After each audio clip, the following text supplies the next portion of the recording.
3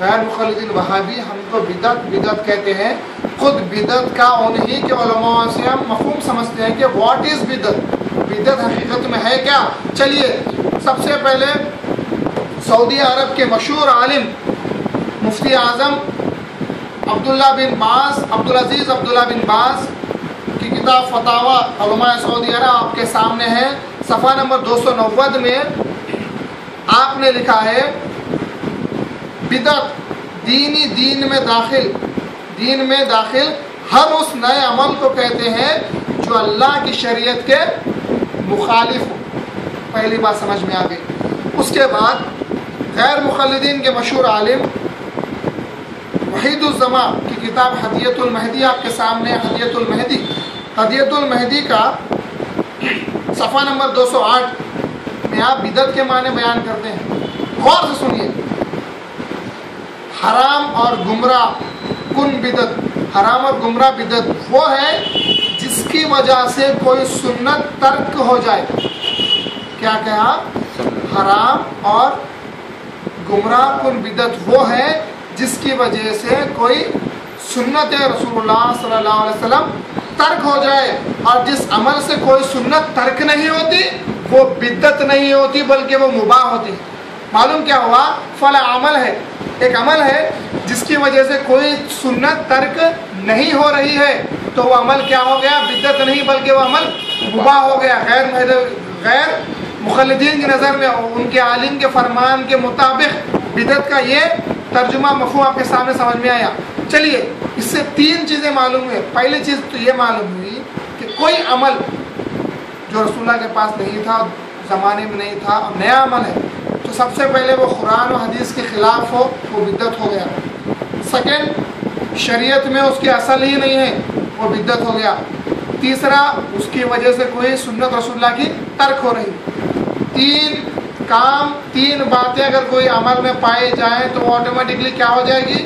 بدعت ہو جائے گی. اب دیکھنا یہ ہے کہ شب بارات کی حقیقت کیا قرآن میں ہے یا حدیث میں ہے؟ معلوم ہوا کہ اس کی اصل حدیث میں موجود ہے نہیں ہے؟ موجود ہے. دوسری بات معلوم ہوئی کہ اس کی یہ شریعت کے خلاف بھی نہیں جا رہا ہو بلکہ اس کی اصل بھی حدیث و شریعت میں موجود ہو. تیسری بات معلوم ہوئی کہ اس میں کوئی حضور کی سنت ترک نہیں ہو رہی بلکہ زندہ ہو جا رہی ہے. معلوم ہوا شب بارات کہاں کی بدعت ہوئی؟ یہ سنتوں کو زندہ کر رہی ہے اور اس کا ذکر بھی حدیث میں ہے. بس معلوم یہ ہوا. مکمل بات آپ کے سامنے یہ رکھنا ہے، شب بارات بدعت نہیں ہے، اس میں زیارت قبور جائز ہے، اس میں جگنا جائز ہے، اللہ کی عبادت کرنا جائز ہے، مغفرت طلب کرنا جائز ہے. چلیے آخری بات، اس رات میں عبادت کیا کرنی چاہیے؟ اس رات میں عبادت کیا کرنی چاہیے؟ اس رات میں زیارت قبور کیا جاتا ہے جو کہ حضور اکرم صلی اللہ علیہ وسلم کی سنت سے ثابت ہے اور کئی ساری بخاری مسلم میں صحیح حدیثوں سے معلوم ہوتا ہے کہ زیارت قبور ایک جائز عمل ہے. دوسری بات، اس رات میں نفل نمازیں پڑھنا منع ہے کیونکہ اس رات کیا کبھی بھی نفل نمازیں پڑھنا قول مذہبی کے پاس منع کیا گیا ہے. کیونکہ شیخ قاسم رحمۃ اللہ علیہ نے جامع اصول کے صفحہ نمبر 16 اور 17 پر اور رہبر رواسدی پیج نمبر 101 میں شیخ قاسم رحمۃ اللہ علیہ کا قول درج ہے کہ آپ نے فرمایا نفل نمازیں پڑھنا، تسبیحات پڑھنا اور عیدین کی نماز میں ہاتھوں کو اٹھا کر دعا کرنا یہ ہمارے پاس قوم مذہبی کے پاس جائز نہیں ہے بلکہ یہ مخالفین کی علامت ہے. دوسری بات یہ معلوم ہوئی نفل کے بجائے قضا نمازیں پڑھی. قضا نمازیں ہم پر واجب ہے اس لیے نفل نہیں پڑھنا چاہیے بلکہ قضا نمازیں پڑھنا چاہیے. تیسری بات، نوبت کی مجلس رکھیے، اللہ کا ذکر کریے. تمام کے تمام جمع ہو کر اللہ کا ذکر کر سکتے ہیں جو کہ اللہ کا ذکر ہم پر جو ہے فرض ہے. ذکر اللہ اکبر، یا ایھا الذین آمنوا اذکروا اللہ ذکرا کثیرا. بہت سارے قرآن میں آیتیں ہیں ذکر کے جو ہے فضیلت پر اور حکم پر. تو اللہ کا ذکر ہم پر فرض ہے، نفل ہم پر فرض نہیں ہے بلکہ وہ تو نفل میں آتی ہے، کیے تو ثواب ہے، نہیں کیے تو اس میں کوئی گناہ نہیں ہے، لیکن اللہ کا ذکر تو ہم پر فرض ہے. تو قضا نمازیں پڑھنا، اللہ کا ذکر کرنا اور قرآن کی تلاوت بھی اس میں کی جا سکتی ہے. تو اللہ کو یاد کرو، قضا نمازیں پڑھو، تلاوت قرآن کرو، اللہ کا ذکر کرو اور اس رات میں سو مت. بلکہ اللہ کو یاد کرتے رہو، مغفرت طلب کرو، اللہ تبارک و تعالیٰ کے دیدار کی آرزو رکھو۔ جو سوتا ہے وہ کھوتا ہے، اور جو جاگ کر عبادت کرتا ہے یقیناً اللہ تبارک و تعالیٰ اس کو اس کی جزا عطا کرتا ہے۔ یہ لوگوں کے بھٹکاوے سے بچنا چاہیے، اور اس رات پر بحث کرنے سے اچھا ہے کہ عبادت میں رہو۔ ہر چھوٹا سا چھوٹا بچہ بحث و مباحثے میں نہیں پڑھنا چاہیے، بلکہ اپنے اپنے مرشدین یا اپنے اپنے علماء سے کانٹیکٹ ربط کریے اور جانیے کہ بدعت کیا ہے، اس کی حقیقت کیا ہے، شب بارات، شب معراج، شب قدر کیا ہے، اور اس میں عبادت کریے۔ ٹائم ویسٹ کرنے سے اچھا عبادت کریے۔ وآخر الدعوانا الحمدللہ رب العالمین۔